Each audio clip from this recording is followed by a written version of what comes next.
ஹாய்மா, இந்த பாருங்கடா, ஸ்டவ் மேலே வந்து ஒரு டம்ளர் தண்ணி வச்சு நல்லா கொதிக்க வைங்க. நம்ம வந்து சப்போட்டா பழம் தோல் உரித்து கொட்டை எடுத்துகிட்டு மிக்சியில் போட்டுக்கோங்க. சுக்கும் மிளகு நல்லா பவுடர் பண்ணிவிடுங்க. ஒரு ஸ்பூன் ஒரு சப்போட்டா பழத்துக்கு ஒரு ஸ்பூன் மிளகு, ஒரு ஸ்பூன் சுக்கு, அதை வந்து பவுடர் பண்ணி அதில் போட்டுருங்க. இப்போ இதை நல்லா மையாக கிரைண்ட் பண்ணிவிடுங்க. இந்த கிரைண்ட் பண்ணதை எடுத்து அந்த தண்ணியில் கொட்டிட்டு திருப்பி இதை ஒரு அரை டம்ளர் வச்சு வாஷ் பண்ணி அதில் கொட்டிடுங்க.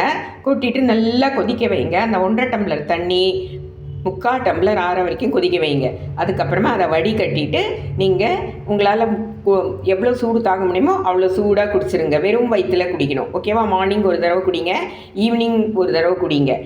புரியுதுங்களா? அவ்வளோதான், 3 வேளை குடிங்க. சூப்பராக கிளியர் ஆகிடும்டா.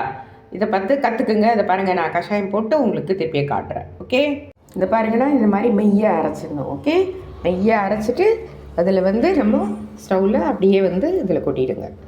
சரியா? இதை வாஷ் பண்ணிட்டு அதுக்கப்புறம் திருப்பியும் அதில் கொட்டிடுங்க. நல்லா கொதிச்சதுக்கப்புறம் நல்லா கொதிக்கிட்டோம், சரிங்களா?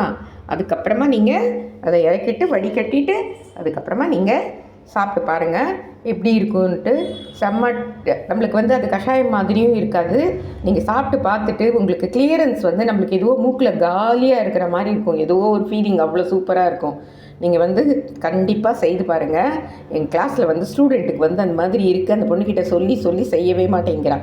அதனால் இன்றைக்கி நான் அவளுக்கு பண்ணி எடுத்துகிட்டு போய் கிளாஸில் கொடுக்க போகிறேன். அதுக்காக தான் வீடியோ போட சொன்னாங்க, அதனால் போட்டுட்ருக்கேன்.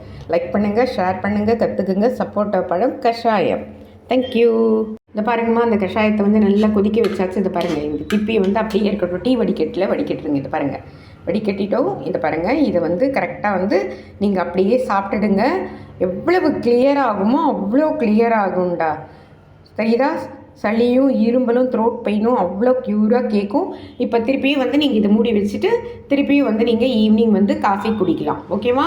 அப்புறமா நீங்கள் 3 வாட்டி கூட அதில் வந்து இன்னொரு வாட்டி கூட நம்ம போட்டு குடிக்கலாம், ஓகேவா? ஆனால் சத்து கொஞ்சம் கம்மியாக இருக்கும். ஓகே, நீங்கள் சாப்பிட்டு பாருங்கள். அதுக்கப்புறமா நீங்கள் சொல்லுங்கள். டாக்டர்கிட்ட போய் டேப்லெட் வாங்கி தேவையில்லாத வேலை. எந்த மெடிசன் போட்டாலும் மெடிசனில் வந்து 10% மட்டும்தான் அதில் மெடிசன் இருக்குது. மீதி 90%மே ஆல்கஹால் அந்த மாதிரி தான் இருக்குது. அதனால் தயவு செய்து டேப்லெட்டு யூஸ் பண்ணாதீங்க, டாக்டர்கிட்ட போகாதீங்க. முடிஞ்ச வரைக்கும் நம்ம வீட்டு வைத்தியம் பார்த்து நீங்கள் வந்து உடம்பை பார்த்துக்குங்க. தேங்க்யூ. லைக் பண்ணுங்கள், ஷேர் பண்ணுங்கள், கற்றுக்குங்க.